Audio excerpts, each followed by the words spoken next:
Why does your skin like the bottom of my shoe? That's what a billionaire's son said to a 68-year-old black woman in front of 300 people. Trent Moore stepped closer, looked her up and down like dirt on his floor. I can smell the poverty on you. Who let you through the door? A few guests laughed, but this woman didn't shrink. Your daddy's money talks. But you got nothing. His knuckles went white around the glass. Then he raised it and poured it down the front of her silver gown. She didn't flinch. She just looked at him like she could see straight through to the rot underneath. But what Trent Moore didn't know, that single glass was about to cost his family a $900 million deal, their empire, and every last shred of their name. But before we get to what happened next, you need to understand who these people are, where they come from, and why that moment at the Gala wasn't just an insult. It was a declaration of war. Let's start with her, Dorothy Banks, born and raised in Pine Bluff, Arkansas, population 39,000, the kind of town where everybody knows your name, your mama's name, and what you had for dinner last Tuesday. Dorothy started teaching 3rd grade at Pine Bluff Elementary in 1986. She was 22 years old, and she didn't stop for 38 years. 38 years. Same school, same hallway, same cracked chalkboard she begged the school board to replace every single September. She raised her son alone. Curtis's father left before the boy was even born. Just gone. No note, no phone call, no child support. Nothing. So Dorothy worked 2 jobs. She taught during the day, and at night, 3 nights a week, she cleaned office buildings on the other side of town. She'd come home at 11, smelling like bleach and floor wax, and still check Curtis's homework before she went to bed. They lived in a rented 2-bedroom house on Elm Street. The roof leaked every spring. Dorothy patched it with duct tape and a prayer. The hot water heater broke twice a year. She fixed it herself because she couldn't afford a plumber. But here's the thing about Dorothy Banks. That woman never once let her son believe he was less than anybody. One afternoon, Curtis came home from school. He was 6 years old, crying so hard he could barely breathe. A classmate told him his family was trash, said his mama was a janitor, and that's all she'd ever be. Dorothy knelt down right there in the kitchen, held his face in both hands, looked him straight in the eyes, and she said 5 words he'd carry for the rest of his life. "They don't get to tell us who we are." She wiped his tears, made him a peanut butter sandwich, and never mentioned it again. But Curtis never forgot. Now let me tell you what that boy did with those 5 words. At 14, he started mowing lawns, $15 a yard. Every penny went to helping Dorothy with rent. At 16, he scored 1,480 on the SAT, while working 25 hours a week at a gas station off Highway 65, full scholarship to Howard University. Graduated summa cum laude, 2006. Then Harvard Business School, class of 2010. He was one of 11 black students out of 280. 11 out of 280. Let that sit for a second. After Harvard, Goldman Sachs hired him. 6 years later, he made vice president, age 32, one of the youngest black VPs in the firm's history. But Curtis didn't stay. In 2016, he took $3.5 million of his own savings, every dollar he had, and started his own firm, Meridian Capital Ventures. 1 employee, 1 desk, 1 phone. By 2024, Meridian managed $1.8 billion in assets, 62 employees, offices in New York and Atlanta. Curtis Banks, the kid from the leaky house on Elm Street, was now worth $220 million. And you know what he still did every single night? called his mama. 9 o'clock sharp. Never missed. Dorothy still lived in Pine Bluff. Curtis begged her to move, offered to buy her any house she wanted.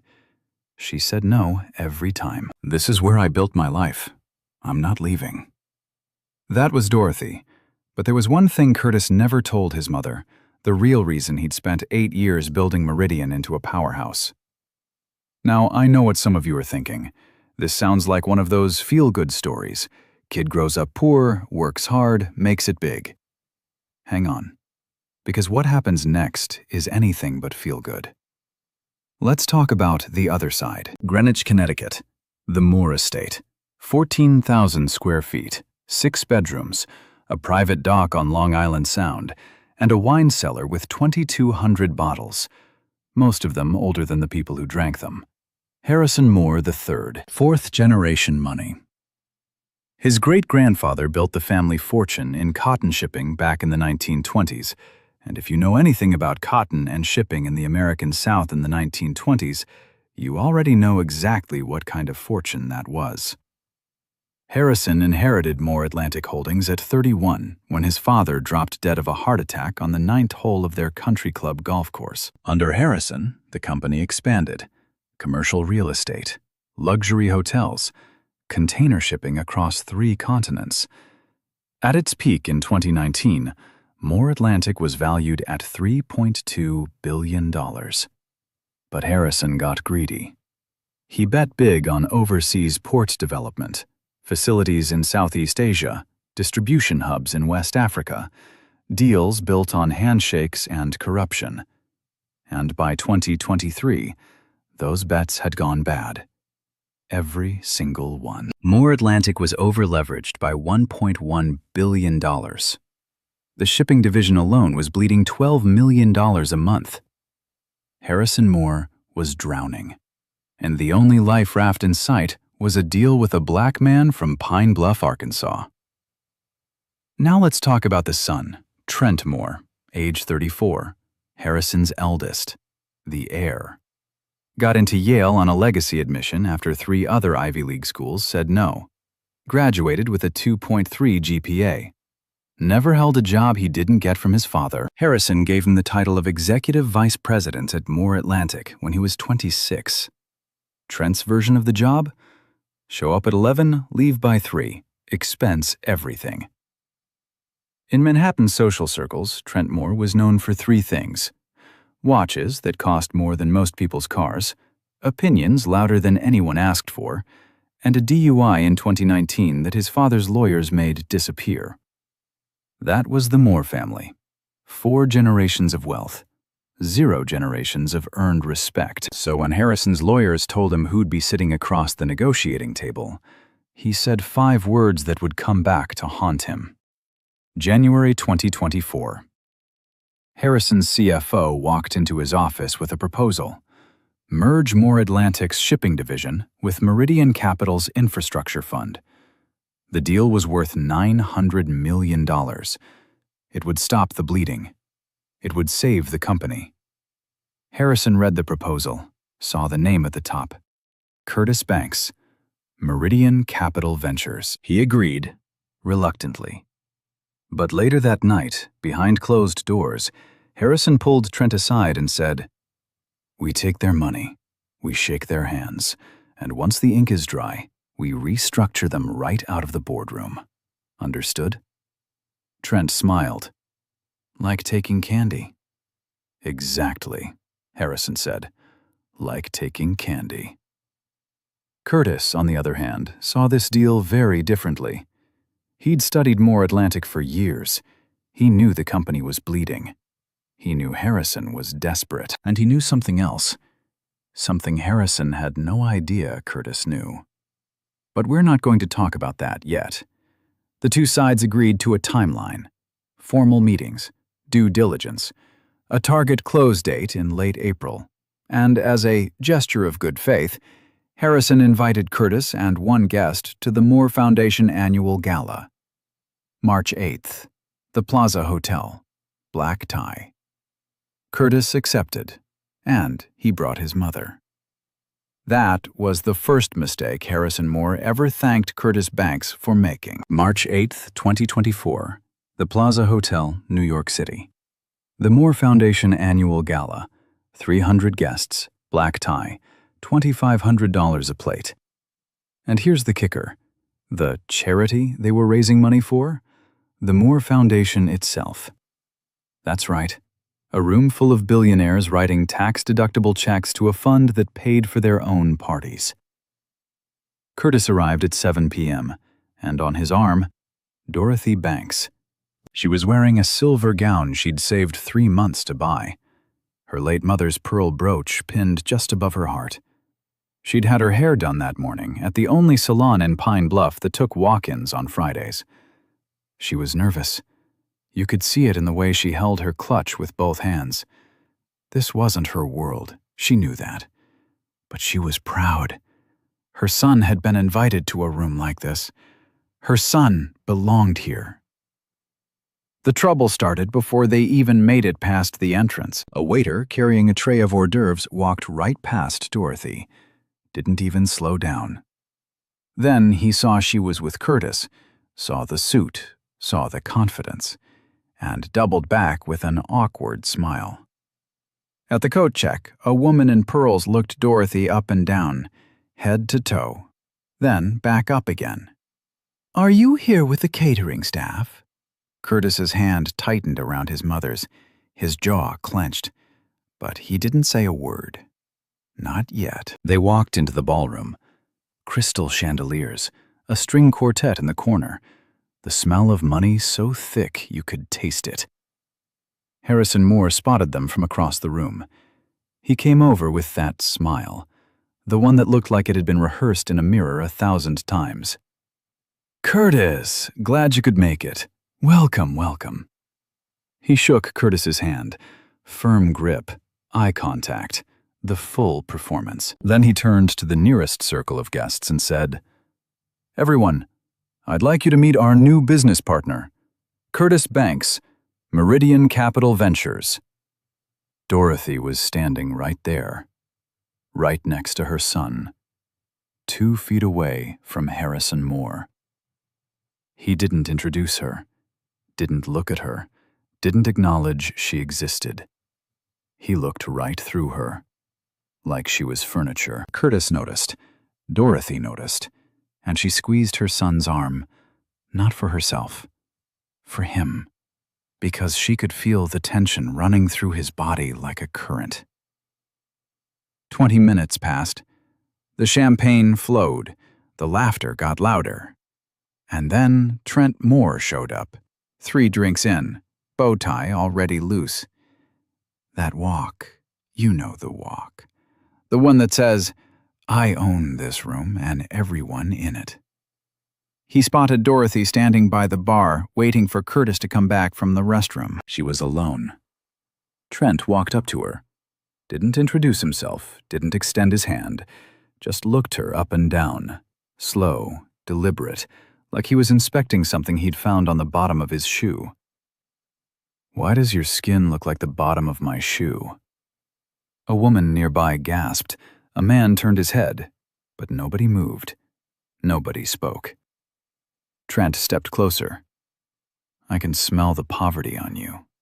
Who let you through the door?" A few guests laughed. Low, nervous laughter. The kind that says, "I know this is wrong, but I'm not going to be the one to stop it." Dorothy didn't shrink. She looked Trent Moore dead in the eye. "Your daddy's money talks. But you? You got nothing." The laughter stopped. Trent's face went red. His knuckles turned white around the champagne glass. And then he raised it and poured it down the front of her silver gown. The champagne soaked through the fabric, ran over her mother's pearl brooch, dripped onto the marble floor. 300 people, dead silent. Dorothy didn't cry, didn't scream. She just stood there, soaked, humiliated in front of a room full of strangers, and looked at Trent with an expression that could cut through steel. Then she looked at Curtis. He was standing 15 feet away. his hand frozen mid-reach for a glass of water, his fingers curled slowly into a fist. His breathing went shallow. He didn't blink for 6 full seconds. Then he did something nobody in that room expected. He walked to his mother, took off his jacket, draped it gently over her shoulders, buttoned the top button, leaned in and whispered something in her ear. Nobody heard what he said. To this day, only 2 people know. Then he turned, not to Trent, to Harrison. And then a voice so calm, it made the air in the room drop 10 degrees, he said, "We're done here." Harrison laughed. "Oh, come on, Curtis. It was a joke. Boys will be boys." Curtis didn't respond. He took his mother's arm, and he walked her to the door. 300 people watched them leave. Not one person followed. But what nobody in that room knew, not Harrison, not Trent, not a single one of those 300 guests, was that Curtis Banks had been recording everything. Monday morning, March 11th, 2024, 3 days after the gala. Harrison Moore sat in his corner office on the 42nd floor of Moore Atlantic Tower, sipping his morning espresso like nothing had happened. His lawyers had already sent over the revised merger documents. Estimated close date, April 30th. As far as Harrison was concerned, the weekend was a blip. A minor embarrassment. Nothing a bottle of wine and a handwritten apology couldn't fix. At 9:15 a.m., his assistant buzzed in. "Mr. Moore, Curtis Banks is on line 1. Harrison smiled, set down his espresso, picked up the phone. "Curtis, I was hoping you'd call. Listen, about Saturday night. Harrison." Curtis's voice was flat. No warmth, no small talk. "I want to make sure we're clear on something. The deal is off." Silence. Then Harrison laughed, that country club laugh, the one that says, "You can't possibly be serious." "Off? Curtis, come on. This is a $900 million transaction. You're going to throw all of that away because my son had one too many drinks at a party?" "Your son poured champagne on my mother." "And I'll make sure he apologizes. Personally. We'll send flowers, a handwritten note, whatever it takes. These things happen, Curtis. Let's not blow this out of proportion." "You're not hearing me, Harrison. The deal is dead. Meridian is withdrawing, effective immediately. Your lawyers will have the formal notice by end of business today." Now the silence on the other end was different, heavier.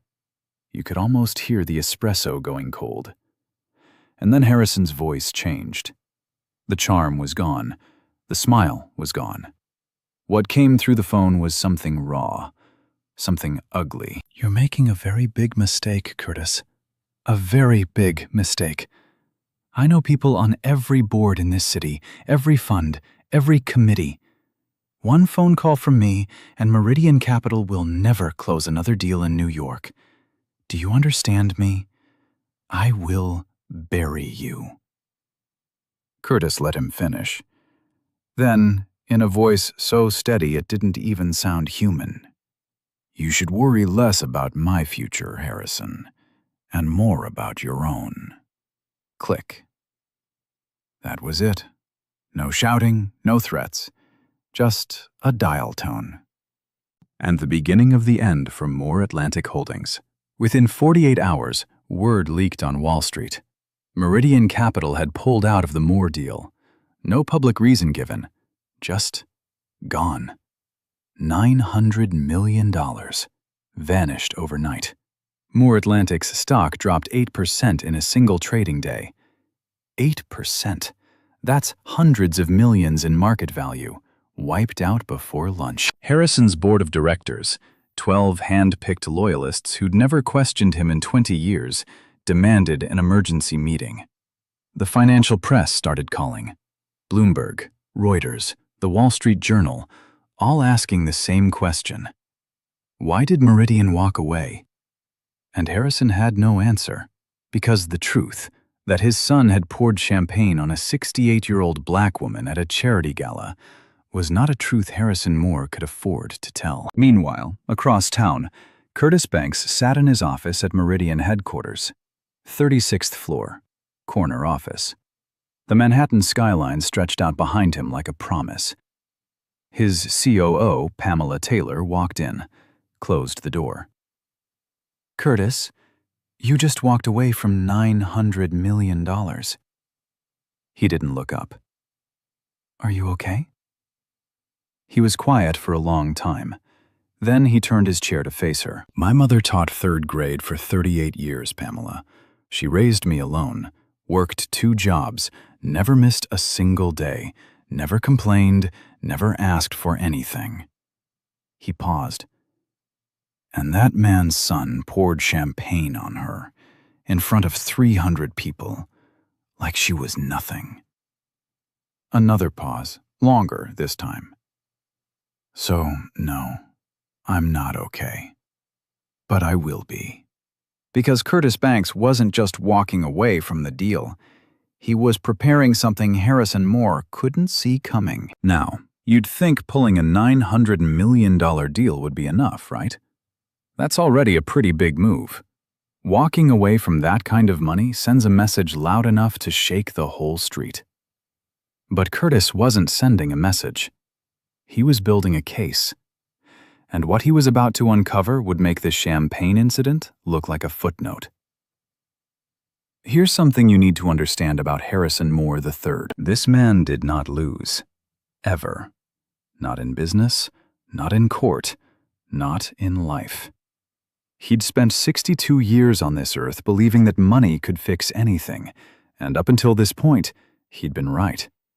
So when Curtis Banks hung up that phone, Harrison didn't sit there feeling sorry for himself. He got to work. And what he did next, I want you to really pay attention here, because this is where it gets ugly.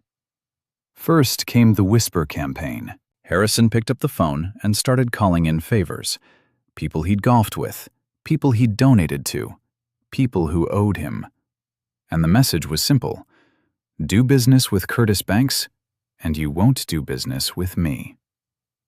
That's all it took. Within 2 weeks, 3 major institutional investors quietly pulled their commitments from Meridian's next fund. $340 million in committed capital. Gone. Not because of anything Curtis did wrong. Not because Meridian wasn't performing. Just because Harrison Moore made a phone call. $340 million disappeared with a whisper. Then came the media hit. A profile appeared in a financial trade publication. No byline worth mentioning. Unnamed sources questioning Meridian's stability and leadership temperament. The article never said Curtis's name directly. It didn't have to. Everyone on Wall Street knew exactly who it was about. And the implication was clear, even if they never spelled it out. Curtis Banks made an emotional decision, an irrational decision. The kind of decision a man like him would make. You hear what they were really saying, right? You hear the code? Then came the legal attack. Harrison's lawyers filed a breach of contract claim against Meridian Capital for $85 million. Damages, lost opportunity costs, breach of good faith negotiations. It was a garbage lawsuit. Everyone knew it wouldn't hold up. But that wasn't the point. The point was to drain Curtis's time, drain his money, tie him up in depositions and discovery until he choked. 3 attacks, 3 different angles, all in the span of 6 weeks. And Curtis took every single one of them standing up. But then Harrison did something that almost broke him entirely. Harrison's lawyers sent a subpoena to Pine Bluff, Arkansas, to Dorothy Banks. They wanted to depose her, under oath. The stated reason, and I swear I'm not making this up, was that she was present during the event that precipitated the contract dispute. They were dragging a 68-year-old retired school teacher into a federal deposition. A woman with a bad hip and a pension that barely covered her groceries. Because her son had the nerve to walk away from a man who humiliated her. Dorothy called Curtis that evening. She wasn't scared. That wasn't Dorothy. She was furious. But Curtis could hear something else underneath the anger. Something he'd never heard in her voice before. Exhaustion. Not the tired after a long day kind. The bone-deep kind. The kind that comes from realizing the world you thought had changed hasn't. Curtis told her not to worry. Told her his lawyers would handle it. Told her she wouldn't have to set foot in a courtroom. She said okay. Told him she loved him. Hung up. And then Curtis sat alone in his apartment. Midnight. Kitchen floor. Back against the refrigerator. Holding his phone with both hands, staring at a photo of Dorothy at his Harvard graduation. She was wearing a yellow dress, smiling so wide her eyes were almost closed, the proudest day of her life. And now they were coming for her. Because of him. He sat there for a long time. I'm not going to tell you he cried. I'm not going to tell you he didn't. What I'll tell you is this. At 12:43 a.m., he picked up his phone and called his mama. She answered on the first ring, like she always did. "Baby, are you all right?" "Mom, I'm so sorry. I brought you into this. I should have never taken you to that gala. I should have—" "Curtis!" Her voice cut through his like a blade. "They don't get to tell us who we are." He didn't speak for 10 seconds, maybe longer. The only sound was the hum of the refrigerator behind his back. Then, quietly, "No, ma'am, they don't." What Curtis didn't know, what nobody knew yet, was that someone inside More Atlantic had been watching everything, and she'd been waiting 19 years for this exact moment. Her name was Nora Williams, age 52, white woman, Princeton Law, class of '96, chief legal counsel at More Atlantic Holdings for 19 years.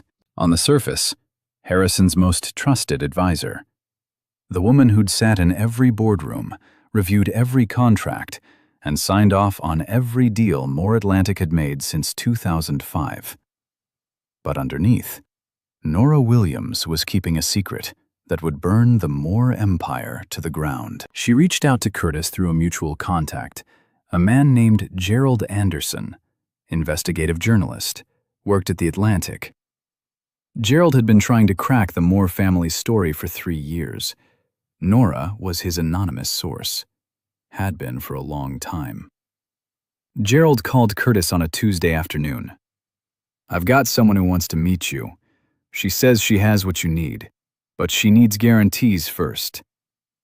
Curtis agreed. They met at a diner in Newark, New Jersey. Neutral ground. Nora wore sunglasses and sat in the back booth facing the door. She ordered coffee. Didn't touch it. She slid a sealed envelope across the table. Curtis opened it. Inside, a single printed email, dated November 2019, from Harrison Moore's personal company account. In that email, Harrison referred to a black contractor who'd bid on a More Atlantic hotel project using a word I'm not going to repeat on this channel. You know the word. The ugliest one there is. Curtis read it. His face didn't change. Not a muscle. He slid the envelope back across the table. "How much more do you have?" Nora looked at him over her sunglasses. 1,400 pages? Internal memos, emails, recorded phone calls. 19 years of documentation. Curtis leaned back in the booth. Why? And Nora told him. Not all at once, in pieces. The way someone talks when they've been carrying something heavy for a very long time, and they're finally putting it down.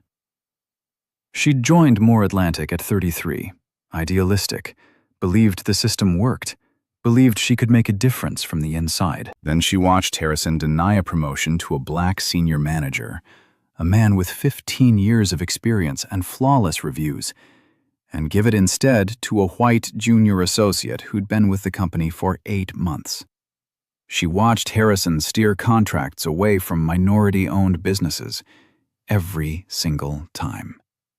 without exception. She watched Trent Moore use company funds to settle a racial harassment complaint from a former assistant in 2020.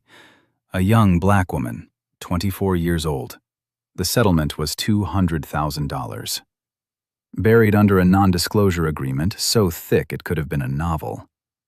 Nora stayed, not because she was complicit, because she was collecting every memo, every email, every conversation she could record without getting caught. 19 years, 1,400 pages, waiting for the right moment, waiting for the right person. "There's one more thing," Nora said. She leaned forward, lowered her voice. "There's something in those documents about the Moore Foundation itself. Something that goes beyond racism. Something federal." Curtis waited. "I'm not going to tell you what it is. Not here. Not yet. But when you see it, you'll understand why I waited 19 years. She stood up, left a 20 on the table, walked out without looking back. Curtis left that diner with something more powerful than a $900 million deal. He just didn't know yet how dangerous it would be to use it. "All right. I need you to pay very close attention to what happens next, because this is where the whole story changes." Curtis didn't take Nora's documents home. He didn't read them alone. He did what a man with 16 years in corporate finance does when he knows he's holding a live grenade. He called Pamela Taylor. They locked themselves in Meridian's conference room for 3 straight days. Door closed, phones off. 1,400 pages spread across the table like a crime scene. And by the end of day 3, Pamela looked up at Curtis with an expression he'd never seen on her face before. Fear. "Curtis, this isn't what we thought it was." "What do you mean?" "I mean this goes way beyond racism, way beyond workplace discrimination. This is federal." She laid it out, piece by piece. The Moore Foundation. That charity gala where Trent poured champagne on Dorothy? The one where 300 people paid $2,500 a plate to feel good about themselves? It was a front. $22 million in inflated consulting fees, paid to shell companies owned by Harrison's brother-in-law. Companies that had no employees, no offices, no phone numbers, just bank accounts. $8.6 million in fraudulent tax deductions tied to charitable donations that never happened. Fake receipts, forged signatures, phantom organizations, and wire transfers. $14.3 million sent to offshore accounts in the Cayman Islands between 2018 and 2023. Money that was supposed to go to community development programs in underserved neighborhoods. Money that went straight into Harrison Moore's pocket. Curtis sat there, let the numbers settle. So, the gala was a laundering event every year for over a decade. The guests were cover. The charity was the machine. Pamela leaned forward. "Curtis, if we take this to the Department of Justice, Harrison Moore doesn't just lose his company, he goes to prison. Tax fraud, wire fraud, money laundering. Each charge carries up to 20 years. Curtis was quiet for a long time. "And Nora?" "Federal whistleblower protections. If she files through the proper channels, she's covered. And she could be entitled to a percentage of any recovered funds." "What about the people he's hurt? The employees he passed over, the contractors he cut out, the ones who were too scared to say a word?" Pamela held his gaze. "That's what class action suits are for." But Curtis wasn't ready to pull the trigger. Not yet. Because there was one more piece of this story that nobody knew. A piece he'd been carrying alone for 8 years. Remember when I told you, way back at the beginning, that there was something Curtis never told his mother? The real reason he spent 8 years building Meridian into a powerhouse? Here it is. Curtis didn't stumble into the Moore deal. He didn't fall into it by accident. He didn't get lucky. He engineered it. Every single step. for 8 years. And to understand why, you have to go back to 2016. Curtis was still at Goldman Sachs, senior associate. He was handling due diligence on a mid-sized construction company called Terrace Development, black-owned, based out of Charlotte, North Carolina. Solid company, good financials, 85 employees. Terrace Development had an $18 million contract with Moore Atlantic to build a luxury hotel in downtown Charlotte. The deal was signed. The permits were pulled. Construction was about to start. And then Harrison Moore killed it, just like that. Canceled the contract. Replaced Terrace Development with a white-owned firm, at a higher cost. A firm with less experience. A firm that had never built a hotel before. The reason? Curtis saw it himself. An internal email from Harrison Moore to his CFO. 6 words. "We don't need that kind of visibility on this project." That kind of visibility. You understand what he meant. Terrace Development went bankrupt 6 months later. 85 people lost their jobs. The owner, a man named Roland Cole, 56 years old, tried to save the company, took out a second mortgage, burned through his retirement, begged banks for a lifeline. Nobody helped. Roland Cole died of a heart attack 3 months after the bankruptcy. His daughter, 22 years old, a junior at UNC Charlotte, had to drop out of college to take care of the family. Curtis went to the funeral. He sat in the back row. He didn't know Roland well, but he knew who Roland was. Roland Cole was Dorothy Banks's cousin. Curtis never told his mother the full story. He just told her Roland had a tough break. He couldn't bring himself to explain that the same people he worked alongside in corporate America, the same system he'd fought so hard to break into, had crushed a man who looked just like him. A man who was family. But he made a vow that day. Sitting in that back pew, listening to Roland's daughter try to deliver a eulogy through her tears, Harrison Moore would answer for this. Every move Curtis made after that funeral was deliberate. Founding Meridian, specializing in infrastructure, building his capital base, positioning himself, year after year, deal after deal, as the only firm with the expertise, the capital, and the structure to save Moore Atlantic's failing shipping division. 8 years. One objective. And now, sitting across from Nora Williams in Meridian's conference room with 1,400 pages of evidence on the table, Curtis finally said it out loud. "I didn't come to this deal because of the money, Nora. I came because Harrison Moore destroyed a good man, a man who was family, a man who never got justice." He paused. "And I'm going to make sure the whole world knows what Harrison Moore really is." Nora looked at him for a long time. Then she nodded. "Then we do it right. And we do it publicly." They shook hands. No contract, no signatures, just 2 people who'd been carrying the truth for too long, finally ready to let it go. The plan was set, but Harrison Moore was about to make one final move, the kind of move only a desperate man makes. October 2024. 7 months had passed since the gala. 7 months since the champagne. 7 months since Curtis walked his mother out of that ballroom.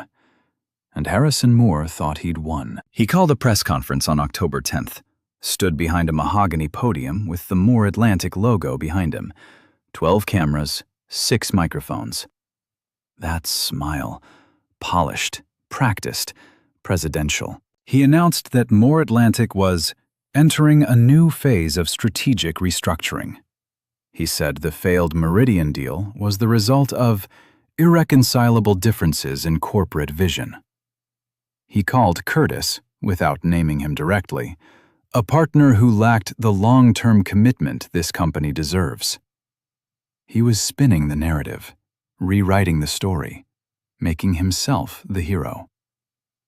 Then he took one more step. His lawyers filed a restraining order against Nora Williams, claimed she'd stolen proprietary company documents, claimed she was a disgruntled employee engaged in corporate espionage.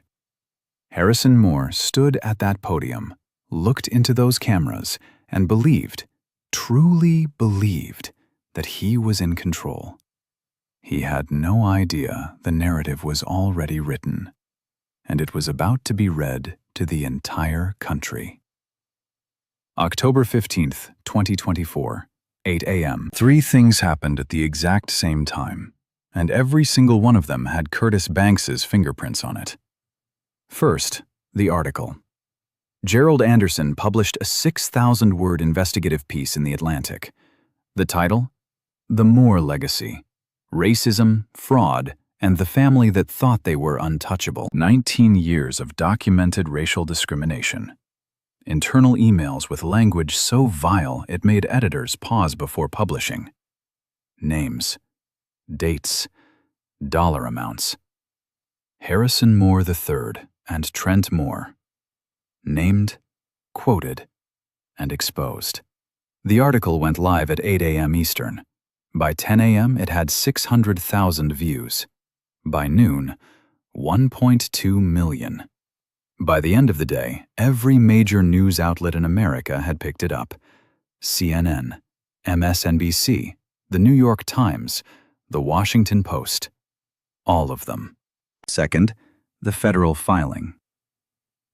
At 8:15 a.m., Nora Williams, now formally protected under federal whistleblower statutes, filed a complaint with the Department of Justice. 1,400 pages. Every memo, every email, every recorded conversation, every fraudulent wire transfer, every fake charity receipt. The DOJ opened a federal investigation before lunch. Third, the class action lawsuit. At 8:30 a.m., a coalition of 23 former Moore Atlantic employees and 8 minority-owned contractors filed a class action lawsuit against Moore Atlantic Holdings in the Southern District of New York. Racial discrimination, breach of contract, fraud. Total damages sought? $450 million. And the lead plaintiff? Roland Cole's daughter. The girl who'd had to drop out of college. The girl who'd buried her father. She was 30 years old now, and she was standing on the courthouse steps with a team of lawyers and a look on her face that said she'd been waiting for this moment her entire adult life. But that wasn't even the knockout blow. At 9 a.m., Curtis released the video, the cell phone recording from the gala. Trent Moore, in high definition with crystal clear audio, pouring champagne on a 68-year-old black woman while 300 people watched. It hit social media like a bomb. 2 million views in 3 hours, 12 million by midnight. It trended on every platform for 6 straight days. Hashtag champagne incident, hashtag Moore exposed, hashtag justice for Dorothy. Harrison Moore's phone started ringing at 8:05 a.m. It didn't stop for a week. And then came the moment Curtis had been waiting for, the moment Harrison Moore had nothing left to say. November 2024, Federal Courthouse, Southern District of New York. Judge Eleanor Davis presiding. It was technically a preliminary hearing on the class action suit, but the courtroom was packed like it was a trial. Press filled the gallery. Cameras lined the sidewalk outside. U.S. Marshals at every door. Harrison Moore III sat at the defense table. 5 attorneys from one of the most expensive law firms in the country flanked him on both sides. They'd spent weeks filing motions to dismiss. Every single one denied. Harrison looked different, smaller. The tan was gone. The smile was gone. He sat with his hands flat on the table, staring straight ahead at nothing. Curtis was called to give a statement. He stood, buttoned his jacket, walked to the front of the courtroom. He didn't have notes, didn't need them. He spoke quietly, the way he always did, the way that made you lean in to hear every word. He talked about Roland Cole first. Roland Cole built a construction company from nothing. He employed 85 people. He was a father, a provider, A man who believed if you worked hard and did right, the system would work for you. He paused. Harrison Moore destroyed that company with one email, 6 words, and Roland Cole died 3 months later. He was 56 years old. Then he talked about Dorothy. My mother taught 3rd grade for 38 years. She taught children to read. She taught them their worth. She raised me alone on a teacher's salary and never once complained. His voice stayed steady, not a crack, not a waver. And on March 8, 2024, in front of 300 people, Harrison Moore's son poured champagne on her. Because of the color of her skin. Because of where she came from. Because he believed, because this entire family believed, that people like us don't matter. Curtis looked at Harrison, directly at him. And for the first time in this entire story, Curtis Banks raised his voice. Not to a shout, just enough that every person in that courtroom felt it in their chest. They don't get to tell us who we are. The courtroom went silent. Not a cough, not a whisper, not a pen moving. Judge Davis let the silence hold for a long moment. Then she turned to the defense table. Does the defense wish to respond? Harrison's lead attorney leaned over, whispered something in Harrison's ear. Harrison didn't move.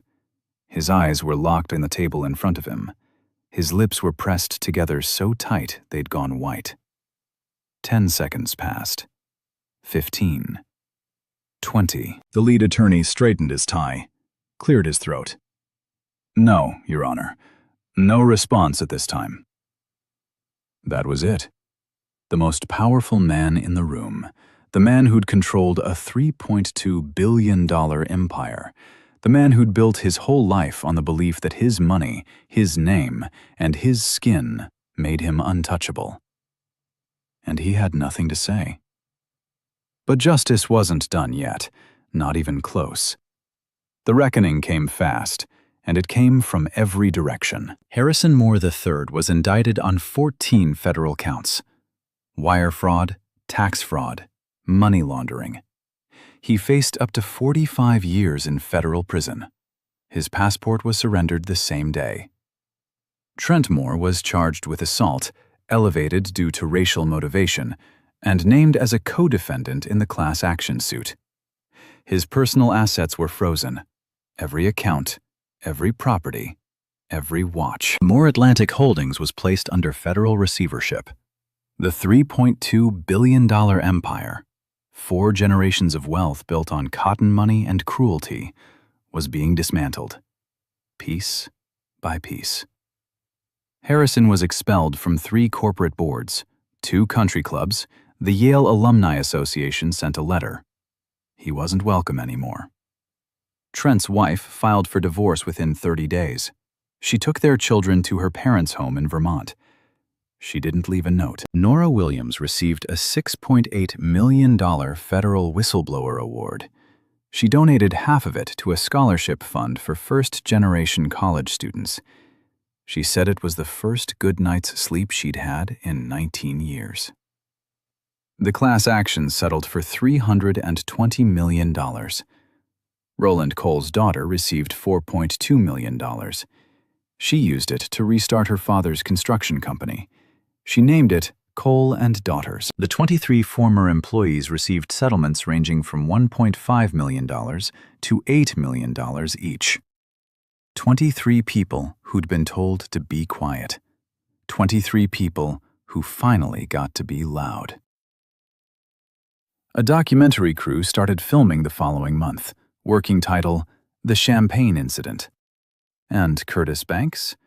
He took $25 million of his own money and established the Dorothy Banks Foundation, a fund dedicated to supporting minority-owned businesses in the infrastructure sector. Dorothy cut the ribbon at the launch event.